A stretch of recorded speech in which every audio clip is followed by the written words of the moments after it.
Buenos días, Lorelai. Espero estés bien. Buen inicio de semana. Comentar sobre tu entrega. Bueno, voy a subir unas diapositivas en la misma carpeta de abril sobre fuentes que pueden ser valiosas para varios compañeros, ¿no? Dentro de ellas, tú, ¿no? En tu caso. Fíjate que la sensación es que de repente como que enfatizas mucho el que la gente no quiere hacerlo, pero sí lo hace, ¿no? Y si lo hace, no se detecta. Entonces, por ahí es como uno de los grandes retos que tienes. Y bueno, en el título hablas de elemento de gestión de la reputación de grandes compañías. Igual creo que ya habías mencionado qué compañías, pero bueno, sí hay que definir, porque tú lo sabes que es diferente una empresa que tiene que ver con el agua, ¿no? A una empresa que tiene que ver con lo que se come. Porque las problemáticas, los espacios para detonar información sobre el consumo son distintos, tienen como diferente peso, ¿no? Por política global o por el proceso de decisión del consumidor. De repente te gusta la palabra manera, a todos nos pasa manera o importante o bueno y malo, ¿no? Que son cosas que no debemos de usar. Y hablas en el resumen de cómo migran, ¿no? De un modelo de comunicación tradicional a otro. Eso creo que también es clave para tu tesis, la migración, porque es finalmente una toma de decisión que tiene que ver con la lectura del escenario. También en ese resumen hablas de generar credibilidad, legitimidad, confianza, ¿no? Que son criterios que igual puedes ir trabajando de manera aislada, es decir, no aislada, sino por partes.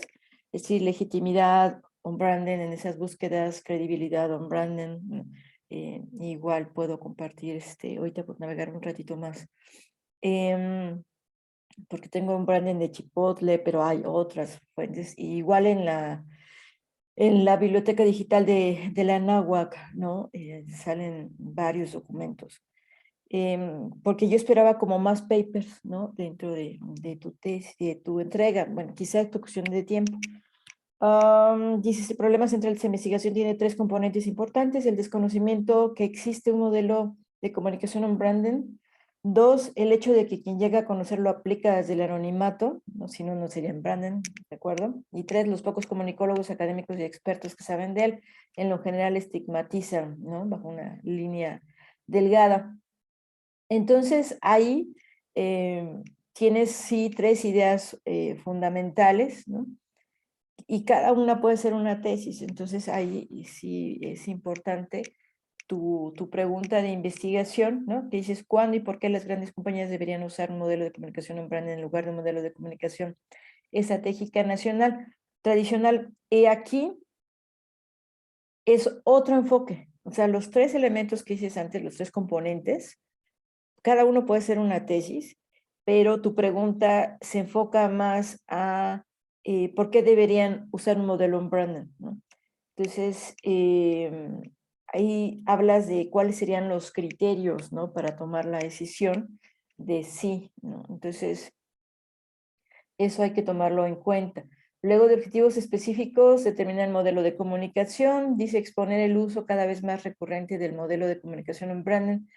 Entonces, como que hay esta confusión, entre comillas, entre se usa, no se usa, se sabe qué es, no se sabe qué es, se sabe que se aplica, pero no se sabe quién es, ¿no?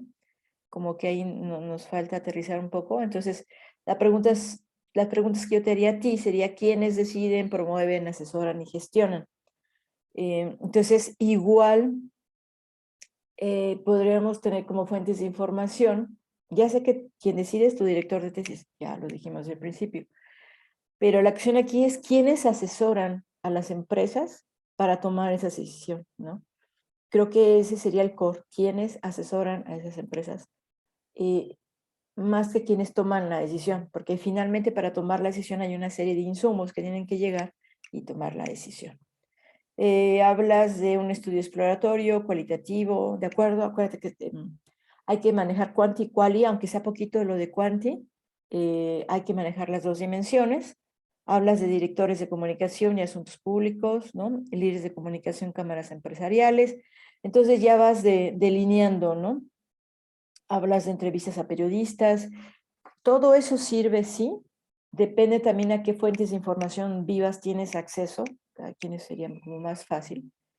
Y también el punto de, te digo, ¿quiénes asesoran? Para mí ese sería el core, ¿quiénes asesoran? Y no preguntarles, ¿usted asesora para tomar la decisión de branding, ¿no? Sino más cómo conciben la estrategia de comunicación y marketing, quiénes intervienen, cuáles son algunas de las variables que toma en cuenta, cuál ha sido su caso más extremo, cosas más o menos ahí. De repente también te gusta la palabra influir, que ya dijimos que es como laxo, no hay que usarla mucho. Y en una idea clave de la página 4 dice sin siquiera aparecer de manera visible en la escena. Entonces aquí es un poco como Dios, ¿no? O sea, lo conoces por sus actos, no es que lo veas. Eh, entonces ahí la pregunta es, ¿cómo sabes tú que efectivamente, de manera objetiva y con datos, que una empresa está utilizando una estrategia en branding? ¿Ok? Sé que tienes experiencia en eso, pero es un poco contestarte. ¿Cómo lo sabes? ¿Qué detectas? Porque en mi sentido común puedo yo leer varios sucesos, ¿no? Y entonces decir, bueno, se habla mucho de prevención de enfermedades y por lo tanto, que es la medicina como que la parte más fácil, ¿no? Entonces se promueve mucho la salud, ¿no? Se habla de repente de cómo te maltratas las rodillas corriendo y entonces salen promociones de gimnasios con ciertas características, ¿no? Para no dañarte. Entonces, esa idea de sin siquiera aparecer de manera visible en la escena es clave y hablas de crear otra realidad, ¿no? Una nueva realidad. Dice, desde el anonimato que persuade, ¿no? Y dice que un elemento clave es la coyuntura, ¿no? Entonces aquí el concepto sería escenario. ¿Cuándo sabes que hay una coyuntura? ¿Sí? ¿Cómo los expertos detectan que hay una coyuntura que hay que aprovechar en determinado lapso de tiempo, ¿no? También te gusta el sin embargo, ¿no? Entonces, hablas de comunicación, asuntos públicos, ¿no? Y la empresa, ¿no? Los objetivos de la corporación. Comunicación, asuntos públicos y corporación en el último renglón de tu página. Creo que también ese es un triángulo interesante, ¿no? Comunicación, asuntos públicos y corporación. Comunicación corporativa, comunicación externa, que eso se aleja un poco a lo que ya venías trabajando. Página 5 es, y en el cuarto párrafo dices, los cambios que vimos actualmente, el contexto y la coyuntura, perdón, informativa da lugar a la transformación comunicacional. O sea, sí, y aquí sería cómo esto impacta a las decisiones que tienen que ver con branding, ¿no? Dice, la comunicación estratégica evoluciona, es una cita que tienes de Altamirano, permanentemente para adaptarse a los cambios de la sociedad, pero está evolucionando hacia dónde, ¿no? Sin embargo, tienes fuentes del 2011 y eso quedamos que no, por favor, lo dejas para tu marco teórico o los antecedentes. Tienes otra cita otra vez de Altamirano. Acuérdate que no es tanto desarrollar un tema sobre uno o dos papers, sino que es justo mostrar la variedad de aproximaciones conceptuales y de campo, sobre todo de campo. Recuerda que el 70% deben ser papers que tengan que ver con investigación, con recolección de datos, entornos físicos o digitales, ¿no? Todos ellos. Hablas de credibilidad y confianza, de legitimación, y que necesitan entonces estas compañías ser como más creativas, ¿no? Y discretas. Son palabras poderosas que había que traducirlas en indicadores y si estos indicadores tienen que ver con reputación corporativa, que es con lo que empiezas, ¿vale? Luego en la cita de Altamirano, el usuario es quien controla los procesos de comunicación. Yo no creo eso, ¿no? O sea, yo creo que tú tampoco. O sea, tiene que ver con sistemas o algo falta de contexto de la cita, ¿no? Dice, invertir en el cuidado de la reputación corporativa, sí. Entonces, si hay que invertir en el cuidado de la reputación corporativa y si una de las decisiones es una estrategia branding, la pregunta que yo podría hacerte es, ¿qué vulnera la reputación corporativa, ¿no? ¿Y en qué escenarios extremos hay que decidirse sobre una estrategia branding? Página 8 son fuentes viejitas, igual que página 9, página 10.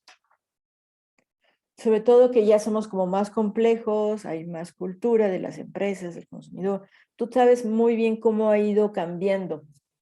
Y por eso también la invitación que les he hecho en el seminario, que concreticen esos elementos. O sea, lo que tienen aquí, ponerlo en papel, ponerlo en pizarrón, y entonces van a descubrir cosas muy valiosas para su tesis. Luego hablas del Estado, ¿no? De que mueven la aguja. Entonces, Without Brown, ¿no?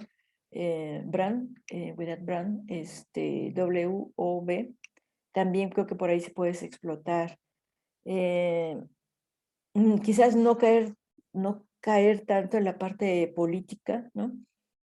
No sabemos hasta dónde la política, hasta que no tengamos claro a la reputación corporativa es esto, dentro de sus elementos, ¿no? Se pueden vulnerar generalmente estos, ¿no? De la reputación corporativa de la empresa, y hay estrategias para cuidar, para fortalecer y desarrollar la reputación corporativa. De estas estrategias, una de ellas es un branding, ¿no? Y los escenarios en que se toma la decisión branding son A, B y C. ¿Vale? Esa sería como una estructura básica. Vuelves con fuentes de información viejitas del 2015. Y mi sensación en la redacción es como si estuvieras convencida, pero no tanto. Que es normal, siempre hay una etapa en la tesis de esto, pero tu discurso verbal en seminario es mucho más contundente. Entonces, igual es cuestión de tiempo, carga de trabajo, no sé, pasan muchas cosas, ¿ok? Pero sí tu redacción debe ser como más contundente y que retomes a tu consideración nuevamente estos elementos que te digo, ¿no? Que de la reputación corporativa, ¿no? Cuáles son sus elementos, cómo se inicia, desarrolla y fortalece o se transforma una reputación corporativa, de esas qué estrategias se implementan cada uno, en qué caso se toma la decisión sobre la estrategia en branding, ¿no? Y de ahí, entonces, ¿en qué casos? En el caso A, B y C, ¿no? Y si, cuáles son los insumos que necesitas para una estrategia en branding, ¿no? Dentro de esas estrategias, esos insumos, tú estás marcando la coyuntura, ¿no? Entonces, como un experto, asesor para estrategias en branding, identifica coyunturas, analiza coyunturas, que yo sé que tú tienes experiencia en esto, ¿va? Pero sí aterrizarlo, es decir, escribirlo, ver los elementos, y entonces podemos buscar cómo aprovechar la coyuntura en marketing, ¿no? Entonces, no necesariamente entrar por un branding, sino por los elementos que detonan la decisión sobre los insumos que detonan el proceso de decisión, ¿sale? Bueno, estamos ahí en comunicación. Buena semana.